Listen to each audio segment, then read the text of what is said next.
اس مجلس کا ایک عنوان آیت اللہ خمینی کی برسی بھی ہے۔ انقلاب ایسے نہیں آتے، انقلاب ذات سے شروع ہوتے ہیں۔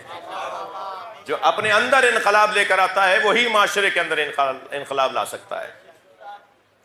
یہ جملہ بھی اپنی لغت سے، ایک جملہ تو میں نے ابھی نکلوایا ہے بچوں کے ذہن سے، تو مجھے نہیں پہچانتے میں کون ہوں، یہ ہماری زبان پر نہیں آنا چاہیے لفظ، اس لیے کہ جو خود اپنے آپ کو جانتا ہے وہ یہ کہتا ہی نہیں ہے کہ مجھے نہیں جانتے میں کون ہوں۔ سب سے زیادہ تو ہم ہی اپنے آپ کو نہیں جانتے کہ ہم کون ہیں، اور دنیا سے توقع کر رہے ہیں کہ لوگ ہمیں پہچانے کہ ہم کون ہیں۔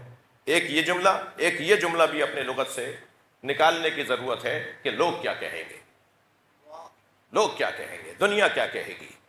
اور کہا جاتا ہے صاحب کچھ تو ہوگا جو اتنی باتیں ہو رہی ہیں، کبھی کبھی کچھ بھی نہیں ہوتا اور اتنی باتیں ہوتی ہیں۔ مجھے معاف کریں گے، میں ظاہر اردو مادری زبان، میرے آباء و اجداد سے، ادب سے اور شعر و شاعری سے ہمارا تعلق، میرے بھائی میرے عزیز تشریف فرما ہیں جو جانتے ہیں اس بات کو، تو ہماری زبان میں صغیر بھائی بعض ایسے الفاظ ہیں جو ہماری محاوراتی زبان ضرور ہے مگر دینی حوالے سے اس کی تائید نہیں ملتی، دینی حوالے سے اس کی تائید نہیں ملتی۔ مثلا دین پر دنیا بھاری، یہ اردو کا محاورہ ہے نا، مگر دین پر دنیا بھاری، کہاں دین اجازت دیتا ہے اس کو؟ دین پر کیسے دنیا بھاری ہو جائے گی؟ جی جو دنیا محدود ہو وہ اس چیز پر کیسے بھاری ہو جائے گی جو لامحدود ہے؟ یعنی ہمارے مرنے کے بعد بھی جس کا سلسلہ جاری ہے، ہماری قبر میں بھی جس کا تعلق ہے، یہاں تو قبر میں ڈالا، وہاں ہماری دنیا ختم، مگر دین تو وہاں بھی باقی ہے۔ وہاں پہلا سوال ہی دین کا ہو رہا ہے، تمہارا رب کون ہے؟ صلوات پڑھ لیں محمد و آلہ۔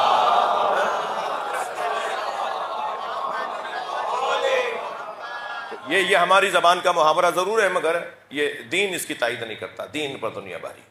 ایسے ہی یہ محاورہ بھی ہماری زبان میں ہے، کچھ تو ہوگا جو اتنی باتیں ہیں، اور بعض اوقات کہتے ہیں کہ زبان خلق کو نقارۂ خدا کہیے، یہ کہہ کر کے صاحب وہ لوگ بول رہے ہیں تو وہ اللہ بول رہا ہے، یہ اللہ کی طرف سے ڈھول پیٹ رہا ہے، یہ لوگ بول رہے ہیں یہ اللہ کی طرف سے ڈھول پیٹا جا رہا ہے۔ نہیں، زبان خلق کو نقارۂ خدا کہیے، یہ محاورہ ضرور ہے مگر دین اس کی اجازت نہیں دیتا۔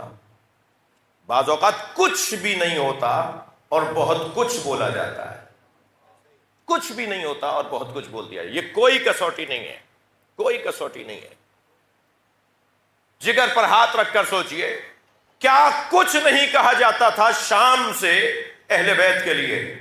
کچھ بھی نہیں ہوتا تھا اور بہت کچھ کہا جاتا تھا، جھوٹ بولا جاتا تھا۔ تو یہ سوچنا کہ لوگ کیا کہیں گے، دنیا کیا کہے گی، نہیں، صرف ایک ذہن میں خیال رہے کہ اللہ کیا کہے گا۔ میرا ضمیر مطمئن ہے، ساری دنیا مجھ سے ناراض ہو جائے، اگر میرا ضمیر مطمئن ہے تو پھر اللہ کا کام ہے سب کو مطمئن بنانا۔